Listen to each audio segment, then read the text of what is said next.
We'd have to call him. We'll try to we'll continue to try to reestablish contact, and hopefully we would before we finish on the show this morning. Well, it's no longer news that the PDP had that NEC meeting.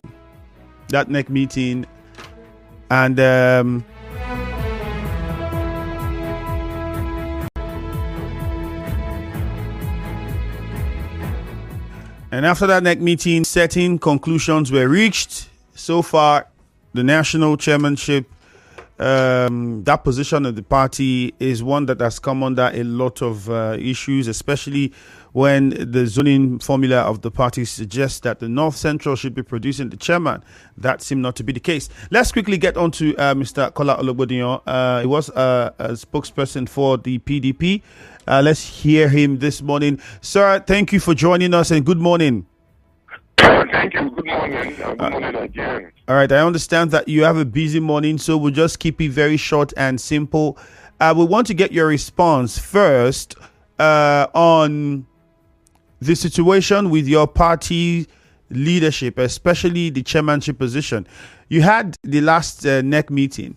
Agreements were reached, resolutions were reached, disciplinary committees were formed, and everybody was asked to go and will come back. And at that time, those from the North Central must have put their acts together and present who they want to replace Damagu and occupy that position as party chairman. What's the situation now? Well, the situation now is that the NEC has been postponed like twice. So we are looking towards September. But ahead of that September, the North Central will have put itself together and will have been able to present a candidate to NEC. We understand it's your senatorial district, so I'm pretty sure you would have some specific interests in what happens and what comes out of there. Are you confident that September would not happen like we've seen? I mean, you just mentioned being postponed twice, and this was after a firm agreement was reached at a NEC meeting. So what's the reason for that postponement? And are you confident that this time we would not see a repeat? I think a lot depends on the PDP Governors Forum meeting currently holding in Taraba. So whatever the outcome of that meeting will have a lot to do with what the NEC will look like in shape and in size. Fantastic. And then one more question for you quickly. The disciplinary committee that was set up at the time, and I think was headed by former Senate President. Many have said that anti-party activities in the party are evident, and some have even mentioned directly the FCT minister, amongst many others. We've seen people suffer or get punished for way less than what the situation currently is. So far, that committee that was set up at the NEC, are they working? What is happening? Are we going to see people get disciplined, or is the party going to let everything just become water on the bridge? Okay. As you recall, the NEC constituted the Disciplinary Committee, Reconciliation Committee, as well as the Constitution Review Committee. But this week, the acting chairman of the party, Ambassador Elias Damagu, inaugurated the Reconciliation Committee as well as the Disciplinary Committee. The Disciplinary Committee is headed by former Foreign Affairs Minister Tommy Kimi. But, a lot depends on the reaction of members. Those who feel strongly about certain activities must put a petition through to the committee. And unless until that is done, you cannot go and take anybody and say, oh, you have done this or you have done that. So it behoves on the members of the party at every level who feel strongly about certain activities to petition the disciplinary committee. So as it stands, we'd have to wait and see ahead of the next meeting whether any petition would be issued. Yeah, even we even have to, because it depends on when the neck will hold, because some people are already calling for an emergency neck, which can hold any time. So the activities of the disciplinary committee, like I said earlier on, will be dependent on the petitions that they receive, and that will be determined by members of the party. But as it is, although the committee has not called for memoranda yet, I mean the disciplinary committee called for memoranda. Okay. But those who feel strongly about the activities of certain members of the party can begin to prepare their petition. That's the way I feel. All right. Thank you very much, Mr. Ologbodiyan. I'll just let you continue with your day. And all the best to North Central. We'll wait to see who you present to take over the affairs of your party as national chairman. Thank you very much. Thank you very much. Well, that's Kola Ologbodiyan. He was a spokesperson for the PDP, and he was also a spokesperson for the Atiku Campaign Council in the last general elections. Now, we're going to get in touch with a federal lawmaker, Ikenga Ugochinyere, will be joining us on the show this morning as well. And, of course, the BOT visit and what we have heard from the FCT minister. All of these have raised many talks. Let's see what he has to say about it. 19 minutes past 8. Get on Facebook at Nigeria Info 92.3 PH.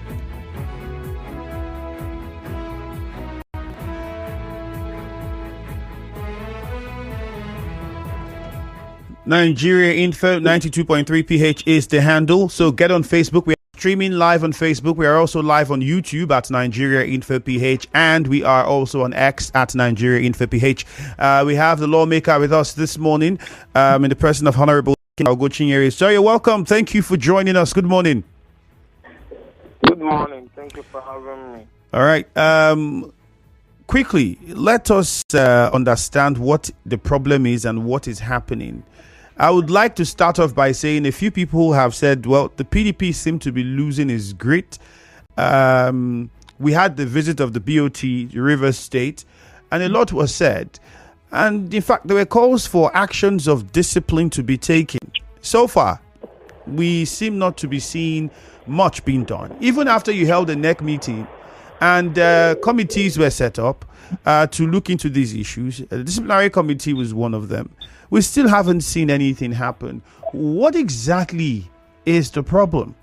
Why is it so difficult for the PDP to put its house together? I don't think this is difficult. There is no difficulty in this. But you're not doing it. The party is not doing it. It's about the will. I think it's about the will of those at the driving leadership of the party. When I talk of the driving leadership, I talk about the national working committee led by Omar Damago and Samuel Lanyawo and other people. And again, it's all also about character and competence of the people involved. What is even the problem? The problem is that we went to an election and we lost. And not only that we lost as a result of internal sabotage also, led by the former governor of Rivers, Ugochinyere. And because people do not want to say the truth, because of hunger and poverty in Nigeria, people just, anybody that gives them, they support them. So there's nothing like values. If not, we can run a primary like every other person in the party. He lost the primary. Even you that is interviewing me, you watch the primary on TV. Atiku Abubakar won the primary. And not only that he won the primary with support of friends of Wike like Aminu Tambuwa. That is politics. That Tambuwa decided not to support Wike and choose to deliver his vote to Atiku. That is politics. And again, you were running an election, you were hoping that the only way you can win was that Tambuwa will run till the end, waste the vote from Sokoto, Katsina, Kana, all those other areas, there you can win. But along the line, few hours to the end of voting, Tambuwa dropped and couldn't finish his race and gave his vote to Atiku. He won. Now, do you have an understanding with them that they will make you VP? Or whatever that made Atiku Abubakar not to keep that agreement, I don't know. I wasn't in that meeting. But should we now be encouraging the fact that because they didn't give you the vice presidential ticket, you vow to destroy everybody and destroy the party? Now you have done that. Election has come and gone. You have worked for your new master, Swaju, even though you didn't deliver any vote for him in Rivers. But Swaju has won, has given you a run-around job there. So why are you still now insisting for the only way you remain relevant with Aswaju is for you to continue to destroy PDP? So that is the point. It's all about character. It's about the way people were raised. They don't understand. There's supposed to be morality in politics. Now you want to stay in a city where you are working for the federal government and dictate what happens in PDP. Let me tell you what they want. They just want PDP to remain the way it is, the way you used to have Alimodu Sherif and AMPP in those days, whereby they will be PDP members, but during the presidential election in 2020, they will endorse APC candidates. So that when Tinubu finishes in 2031 or thereabout, assuming he wins, then him now and some other people can rebuild the party and he will run for president or he'll be vice presidential candidate. This is like somebody playing God. So, but I don't have much issues with him because it seems like that's his character. But what about the party leadership? As an institution, Damagu is not supposed to be in office as national chairman of a party. He was elected as deputy national chairman. Now, the national chairman stepped down. And going by the constitution of the party, the acting chairman of the party is supposed to come from the zone where the former occupants originated from, pending the conduct of a substantive convention to fill the vacancy. That's what our constitution stipulated. So the deputy national chairman is supposed to act and call a NEC meeting where you appoint, elect. It's not even an appointment. The NEC will now elect an acting chairman, and then there will be a convention. But suddenly the party refused to do that because Wike is working with Damagu and Sam Alanyawa, and all of them are working with APC and Tinubu together. They always have meeting with the president. And then suddenly they said they must remain in our party. The party cannot make merger. The party cannot reform. The party cannot make progress. And that is stretched down to Rivers State, where they felt the only way to get at the performing governor of Rivers Sobara is to make sure there's no peace in Rivers, hijack the party structure, and destroy the party. Mr. Ikenga, just hold your thoughts there. There's still more you tell us when we return. Just a short commercial and we'll continue. Stay on the line, please. Nigeria Info. Right back after this. Live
9 minutes past 8. Our conversation continues on the morning crossfire. My guest at the moment is the lawmaker, Honorable Ikenga Ugochinyere, House of Reps member.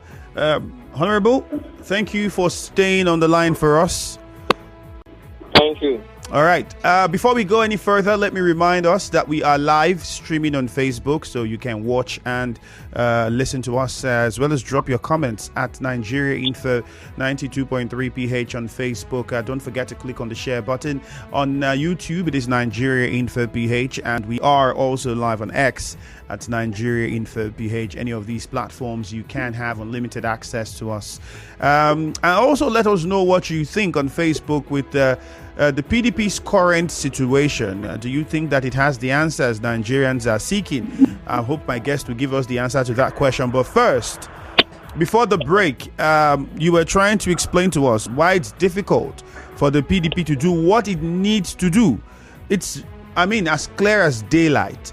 Many members of your party have been suspended and have been met with different disciplinary actions over things that are even way more less than what we're seeing or hearing now. So whatever the reason is, why haven't the PDP taken the action it needs to take? You say that it's a political will, but then I would ask you this: at the convention, agreements were reached. I had spoken with Kola Ologbodiyan, who was the national spokesperson for your party some time back and a member of the Atiku Campaign Council. And he had said, well, we are supposed to have looked at who should be the next chairman because it's supposed to be from the North Central and he's from that area. And he has said it has been postponed a few times and now we're looking at September. We don't know what's going to happen. Why the delay? An agreement was entered into, but now why the delay? Why are we not seeing the PDP implement that gentlemanly agreement it had at the last NEC meeting? There's no with that agreement other than when the agreement was made, everybody went on believing that they would be honorable enough to implement it. While we are at home, Damago, after taking instruction from his master, Wike, went to court through some people. They went to court and obtained an order that he cannot leave office pending the determination of a suit they filed against themselves. And now, the question now is, what is even Damago struggling for in PDP? You are a deputy national chairman. You did not run an election as national chairman. You are not the national chairman of PDP. You are just but a deputy national chairman. So, what the law said was very clear. You call a meeting, you preside, you call a meeting, the party will appoint an acting chairman from the zone where the original chairman originated, pending the conduct of substantive convention. There's nowhere in our constitution that it envisaged that a deputy chairman will now become a permanent chairman of the party. It's not spelled out. So in order to keep Damago in office, to continue to do the pro-APC damage he's doing to PDP, they went and obtained an injunction for him against the decision at the next meeting. And because they are the ones in charge, they refuse to appeal it.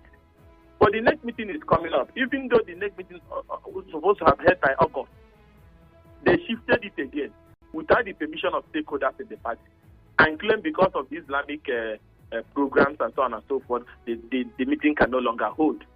And they put it by September. So all of us are warming up for the next meeting. So the next meeting will hold, and I've been reliably informed by stakeholders that they will move to appoint an acting chairman of the party from North Central as per that in our party constitution. So what Damago is thinking, so the North Central, where the national chairman or zone for, will remain out of that position for the entire duration of the 4-year tenure, which will end by October 2025. And whichever way, the most important thing that they wanted to achieve was to keep Damago in office so that he can plant pro-APC members as members of the state executive committees of the party using the Congress that is ongoing. You can see the complaints coming from the Congress in different parts of the country. We have people that are campaigning for APC, are the one producing chairmen and of LUGA, World Executive, and the Congress that will hold tomorrow in some parts of the country, so that by the time they fill our party with APC members during the presidential primary, they will decide which of the presidential candidates that they will elect for PDP, who will be very easy for APC to defeat. An executive that will end up endorsing APC like PDP in Burundi used to do. So it's all about character. It's all about morality of the people who are doing this. They have no political morale. They are not well brought up. And more importantly, because of the silence of some of the PDP governors for some time. Look at what, isn't there a PDP governors forum meeting ongoing? Exactly. That's what I'm saying, that suddenly everybody is working up left, right, and center. Maybe possibly because of my last revelation of the evil that they committed in Rivers when the national chairman, a whole national chairman of a political party, shamelessly wrote a letter to a court secretly with his secretary and told the court that he wants to continue a case that if he wins it, will give the start from Wike lawmakers the legal grant to serve impeachment notice against a PDP governor. That is an abomination.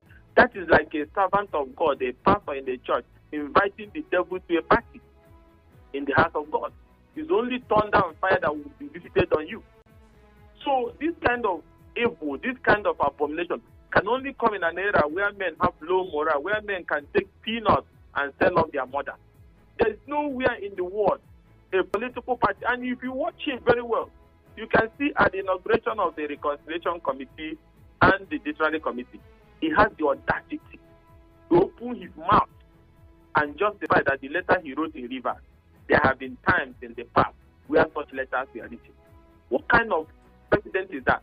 That they have written a letter sabotaging the party in the past. So that is why you are writing your own to sabotage the party. You can see that he's a political moron. Normally, if in a distant society, they are supposed to have thrown him out of that secretary that same day.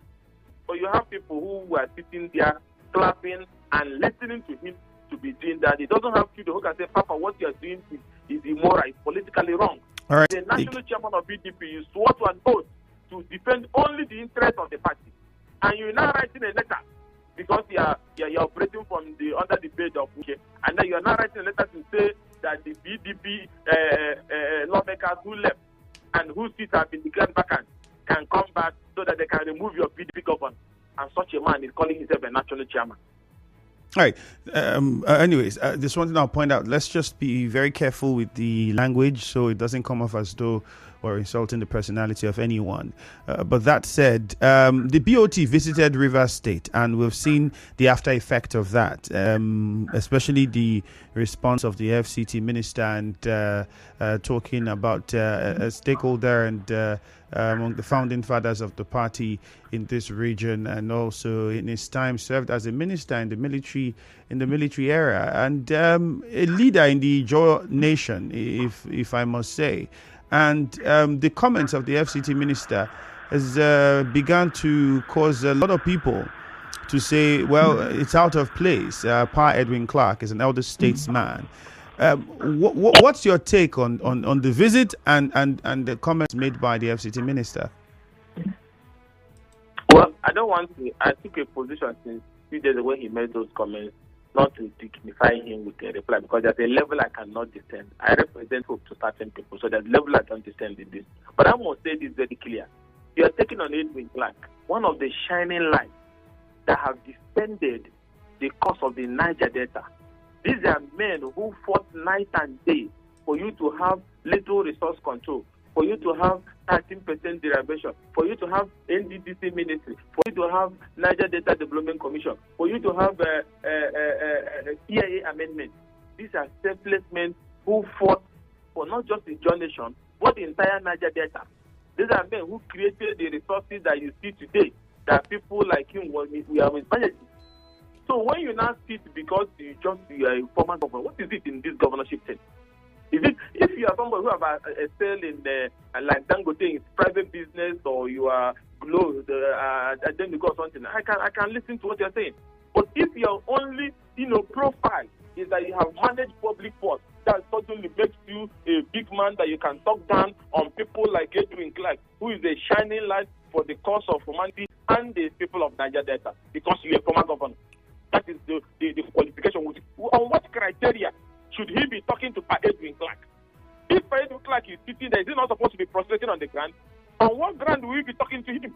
because you think you're a former governor and they made you a city minister, then you insult him. So anybody who doesn't work with you or doesn't collect money from you, that person must be destroyed. So I don't want to dignify him with a reply. I think people have spoken so much about what he said about Edwin Clark. And the people of Niger Delta, if Wike and Edwin Clark, if put side by side, you know who the people of Niger Delta will always follow any day, anytime. So it's all unfortunate that he can get to that level of insulting an elder statesman like Edwin Clark. Even the comment he made about Nwapara. When Nwapara was Senate President, Wike was the local government chairman down there in Rivers. So I don't understand where this, the relationship between 10 and 1. When he was a Senate President, you were a local government chairman running around. So I don't understand. Even the people who helped you to be local government, like Senator Mbata, we are contemporaries or even under people like Nwapara then. So, but just because Nigeria is a place where anybody who can give some little bread and butter to people can get up and insult elders, and then people will keep quiet. What is the essence of that press conference? Because Nwapara visited Rivers as chairman of BOC in search of peace, because Edwin Clark made a comment and said, stop all these things that is creating problem in PDP. Then you take on them. Because I told you, stop what you are doing, then you take on me, you are insulting everybody. This is old tactics that you have used over the time. Maybe it has worked for him sometimes where he insults people and they run away. I don't think Edwin Clark, who is a veteran, and the likes of me and Nwapara, when you make those kind of rants, can run away. No, people already can see through it. These are things that was used, to intimidate opponents in Rivers. Is accepted. Nobody. That's why I said I don't want to dignify him with any reply. If not, I would have done a live transition to address it, but I felt it's unnecessary that I should be giving him that credence. There's a level I'm operating.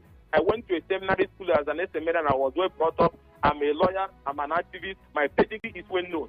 So there are certain things I don't want us to dwell on. But then before we open the phone lines, quickly just respond to this. With the situation in the PDP at the moment, do you think that the party is in a position where it can provide the answers Nigerians are seeking with regards to leadership?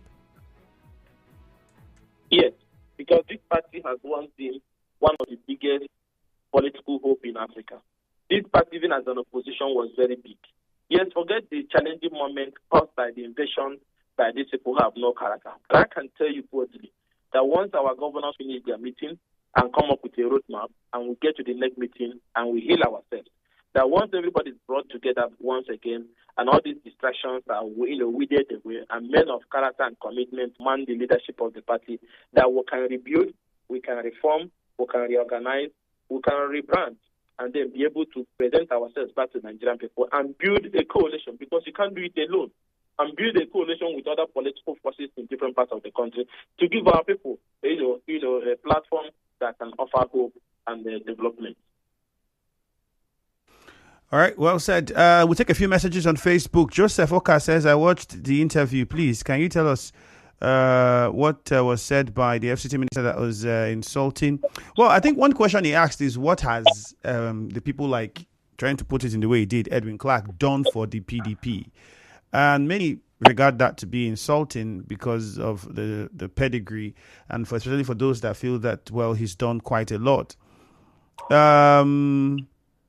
This one says, greetings. I think it is one-sided argument. Always reference the FCT minister alone when anti-party activities are mentioned in the PDP.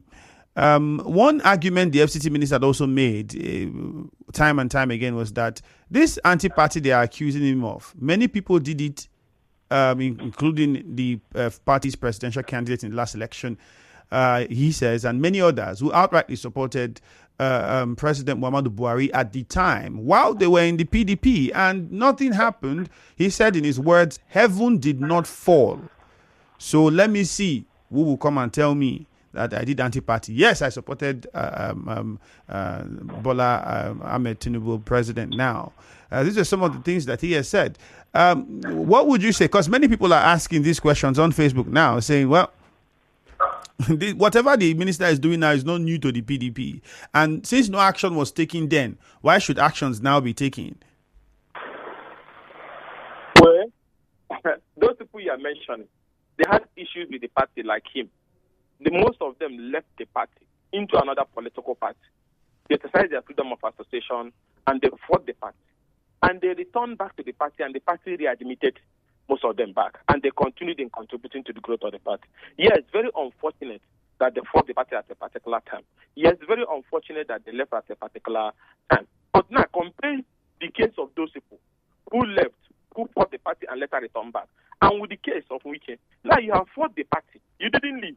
You stayed inside the party because you're scared of leaving. You stayed inside the party, then you fought the party.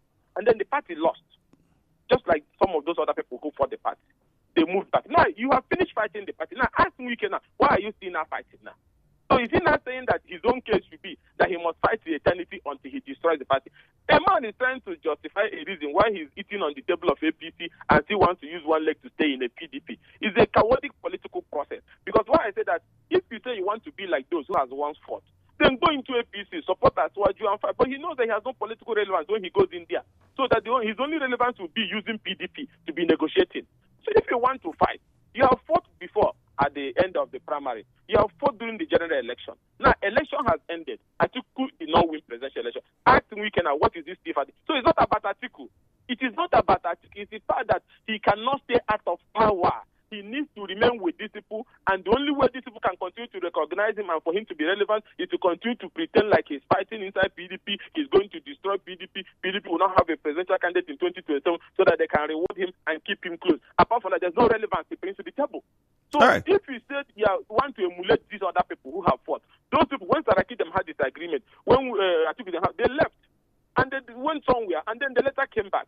Then in your own case, you didn't leave, you fought inside. Now the battle is over. Now there's no election, there's no battle. But the man is still saying that PDP cannot win 2020. So you are going to fight ad infinitum against the party, and you don't want to leave the party because you know outside the party you will be like a fish that left water.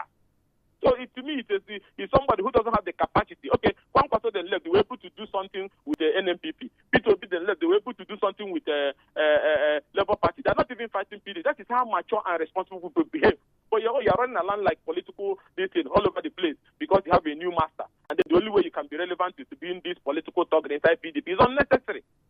All right, let's take a few calls. We'll hear from Mufasa, NTA Road, 0817 923-0002. I'm sure Mufasa, straight to your point, please. Good morning. Thank you very much, Andrew. Good morning to the gentleman. Andrew, first let me commend Honorable Ikenga Ugochinyere. I'll call him the lone voice in the wilderness. He's somebody who has constantly stood for justice and for his party, and that is the beauty of democracy. I commend his temerity and his boldness.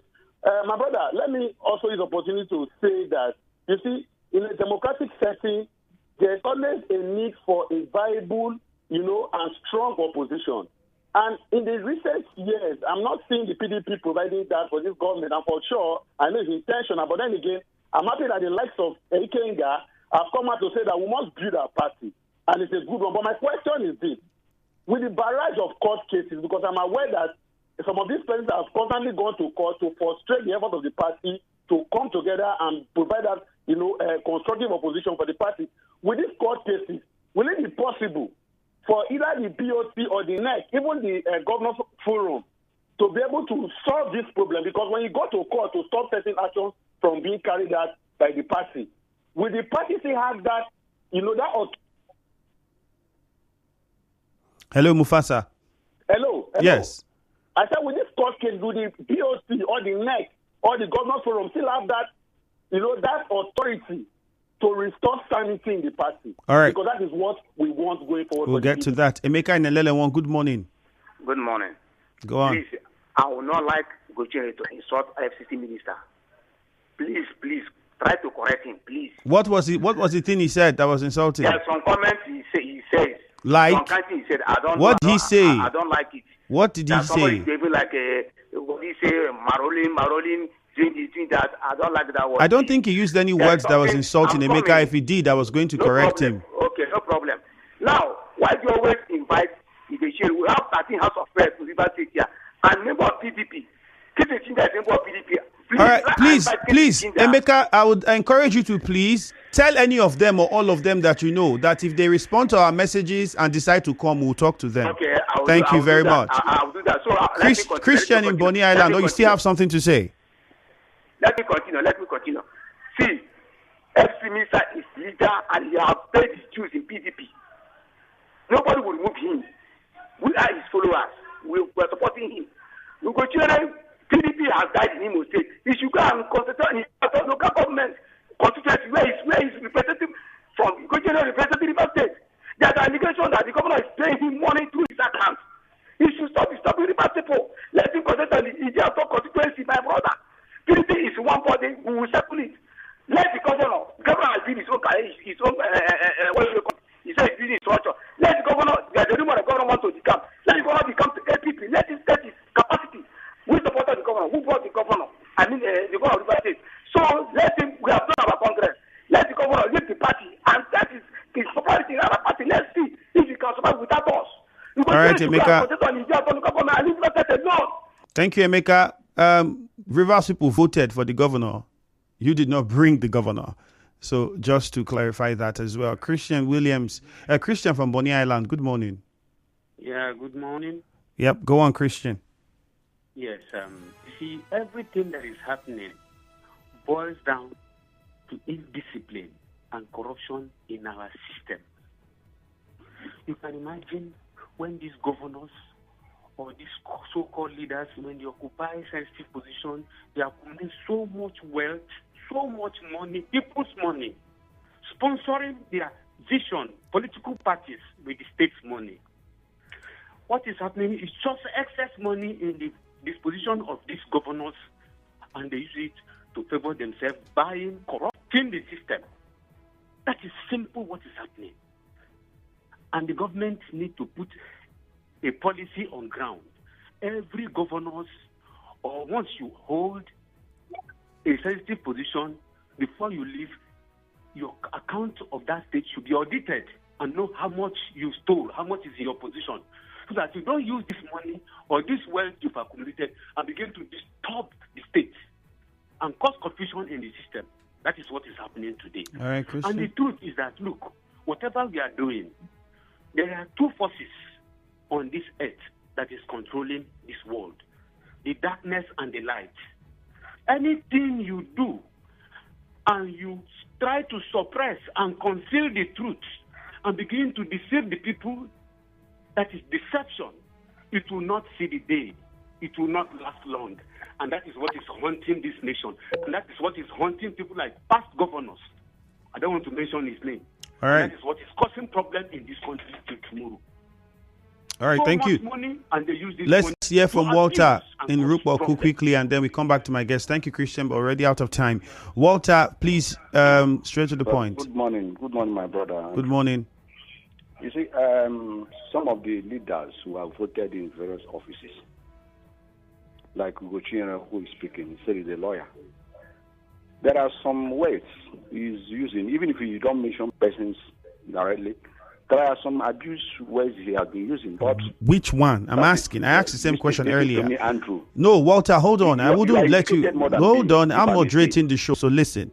He said a few things about one person when he was speaking, and I corrected him and said, okay, let's be careful so you do not. So I'm pretty sure if you use the language or a word that was insulting on any personality, we would also do the same. So if you heard one, can you please tell me so we address it? Okay. Andrew. Listen, what I wanted him to do, if he said he's a called politician and a PDP member, is to make peace within themselves. They are politicians. They will reconcile at any time. So he should look an avenue to look for other statesmen in the party, the people that matters in the party, bring them on the table. All of them should discuss and iron out their problems. They are politicians. Let us think way forward. All right. Not to be coming to insult or accuse anybody. Thank you, my brother. Walter, thank you. All right, let's quickly come back to Honorable Ugochinyere in less than 2 minutes. I would like to respond to one of the first caller who said, with all the court cases, how does the PDP resolve this? Well, I don't think there's any problem. Most of these cases were expert applications, secure left, right, and center. But of course, the people who have been securing it, the secure one that secondaries cannot attend the meeting, the secure one, you can't remove them from the party, they secure another one, they can't remove the chairman. They just been running, is that they have it in their pocket and they keep reproducing it. But most of them have started falling like pack of cards because they are not grounded in the principles of law. They are just a makeshifting people are just trying to use to cause problems. Secondaries have vacated its own. Other ones will be vacated. Those court cases does not stand on the way of uniting the party, reforming the party, rebuilding the party. What needs to be done now is to take Damago back to his deputy chairmanship position, put an acting chairman from North Central. That acting chairman will rebuild the party and prepare us for the convention next year, because there will be a national convention next year, because the tenure of this present executive, their 4-year tenure will be expiring by next year around October or thereabout. Then a third rebuild so that by October next year we'll go to a national convention and elect a new set of people that will lead us into the presidential and general elections. So yes, the party can still be united. There are the people who are doing this. They are doing it with the intention to make sure that these issues are not resolved, so that PDP will not be a viable opposition. All right, so Honorable Ikenga, Ugochinyere, thank you for your time, but we have to wrap it up here. Good morning. Nigeria Info will be right back. The Access Holdings rights issue is still open to 23rd August.